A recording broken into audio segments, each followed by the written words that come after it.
Afternoon, guys. On today's episode, I just wanted to focus on the heating of the 2018 Nissan Leaf and why I think you're fine if you leave it on pretty much from the time you start your shift, or in a domestic market for you guys that are going to be using it at home and you're going to be doing, say, a lot of town work.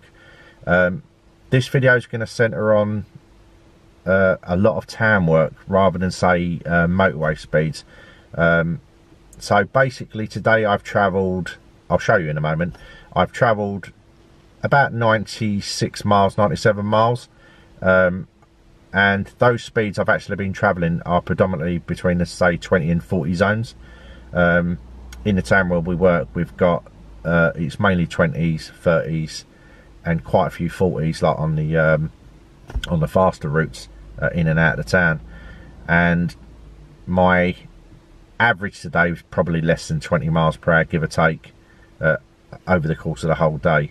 So I started at 20 to 4 this morning, and it's now just coming up to 1 o'clock in the afternoon, and I'm showing I've got 26 miles remaining, or 24 miles remaining on the GOM if the heating's on, and I've got 15% left on the battery. The temperature today has been predominantly 0 or -1 for the entire day. Only in the last 45 minutes, so say 12:15 onwards, I've noticed it's crept up a degree or so. It's now showing 4 degrees. And I say for that entire 9-hour odd shift, I've actually had the heater on all the time. This is just a test to see how it actually performs regarding the battery.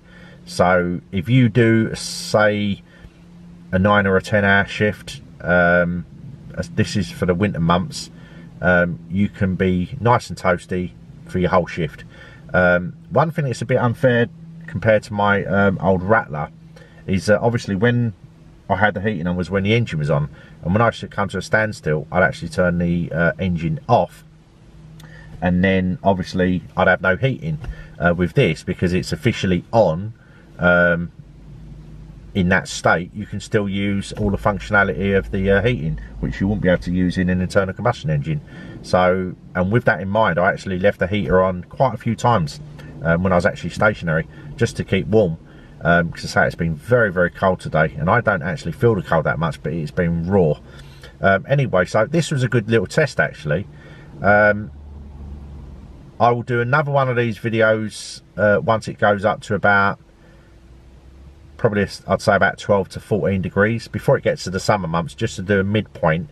So I won't be using the heating as much, and I'll do the similar kind of miles. So I'll record these figures now, and we can see exactly how much we'll have left on the GOM and the battery indicator at said given miles. So what I'll do now is I'm just going to grab hold of this, and I'll bring this over a little bit so you can actually see exactly all my figures. I haven't got extra camera mounts at the moment. I have actually got another camera on order, similar in size to the GoPro, which I'm hoping I'll be able to fix and show you guys a lot more detailed stuff. But so I'm gonna have to do this manually for now, guys, so you have to bear with me. So basically that's my energy usage. So effectively, obviously the heater's not on at the moment, so basically I've got effectively 24 miles remaining. So if you come over to here, you can actually see my miles that I've actually travelled today. Add another 2 miles onto that because I actually forgot to trip it. I was probably a little bit sleepy this morning. It's very early hours. So effectively that's what I've got left on there, and that's 26 miles. So yeah, so this was a really, really good test, and I say it's actually gone up to 4 degrees now, but you can see the time, and I say up till 12:15 it was 1 degree, and every time before 12 o'clock it was actually on 0. So that give you a good kind of indication. And I say I haven't actually been driving the vehicle indifferently. I've been driving it like I would do. That's the whole point of doing these tests, that it's exactly the same as I drive my other vehicle, obviously within the restraints of the speed limits within the town where I work. But today, like I say, I just wanted to really put this through its paces regarding the heating. So if you are worried a little bit about buying one of these Nissan Leafs, the 2018 that is, in this coming year and in future winters, and you do the similar kind of hours that I do in a given day, and similar speeds within your, say, district or council, obviously in big city centres you're going to be going even slower, so maybe you might eke out more because we have quite a few 40 zones. Obviously the faster you go, the less efficiency less efficient the vehicle is. And what I'll just show you quickly, the battery temperature has actually remained on that temperature down there all day long. It hasn't risen. It's quite low, which is not good either.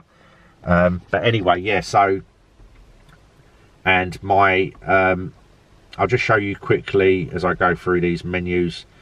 Where are we? Yeah, so this was the one that I actually started after I got my I think after my first or second job. So I'm still getting used to this vehicle, guys. Traffic, excuse me. But basically the 3.6 kilowatt miles is actually pretty low. I've actually seen my average over 4 when it was actually quite milder.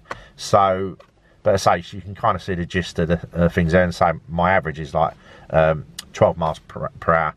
I would actually say it's higher than that, because I was actually, as I say, we haven't got any particularly slow zones. There's only 20 zones in the in some of the parts of the town. But I say, so that was just a little test to see how we do. And I say I will actually do a comparison test once the temperatures go up to, say, 12 degrees, which hopefully is in the next couple of weeks. And then I'll do another one again in the summer months, just as a gauge. With then I can do, say, the winter one with the heating on. I'll do the midterm one where I'm not going to be using the heating at all that much, and then my last one in the summer months will be with the air conditioning on, because I haven't actually told you I actually suffer from hay fever quite bad, and air conditioning helps a lot. So it'd be interesting to see the difference between, say, the air conditioning and having the heating on and not on the mid-level test. Anyway, guys, that was just a quick little thing for today regarding the heating and the battery and how much it affects it in our working shift environment. The other thing I was going to say is that I'll just put the battery on quickly now. Just let me zoom this all the way out. One thing to note is that when you actually put the heating on, I mean, I've only got it facing, it doesn't matter where it goes, obviously, in what mode it's in, but if you notice that I'll just bring it down a bit so you can actually see, I leave it on 16.5 most of the time. Any warmer than that and it's actually really, really hot. Unlike all my internal combustion vehicles for the last 3 decades, where, say, once the car's warmed up, I'd always leave it on, like, I'd go up to like 32, 31 degrees, like, which is the maximum heat setting. I know you're not going to get that to start with, because obviously the engine's got to warm up. So I used to drive from home all the way to getting a coffee in the morning, and it would just be getting warm when I got there. But once it stabilises and the car's warmed up, I used to drop all my vehicles down to, which was shown on the dial as 21.5 degrees or 21 degrees, something like that. On these vehicles, if you leave it on 21, it's just, for me, it's just too hot. So I don't leave it on that 16.5 degrees because I'm trying to save battery. It is generally really, really warm in here. So that's one point to take note of these. When you put it up higher, it's, I mean, it's like if you put it up to 21.5 in here compared to my old vehicle, it's unbearable. It is so warm. I mean, you could literally be completely naked and you'd be toasty. Not very good look for the for your passengers, of course. But no, jokes aside, it is completely unrepresentative between the two classes of vehicle. I don't know if this applies to other BEVs. Maybe if you've got other BEVs, you can let me know in the comments below, or if it was the same on the old model. But I find 16.5 is the sweet spot on this vehicle for the heat. And that's about it for now, guys. As I say, I will update another video with the heating one in due course, as soon as the temperatures go up. And I'll speak to you guys soon. Bye for now.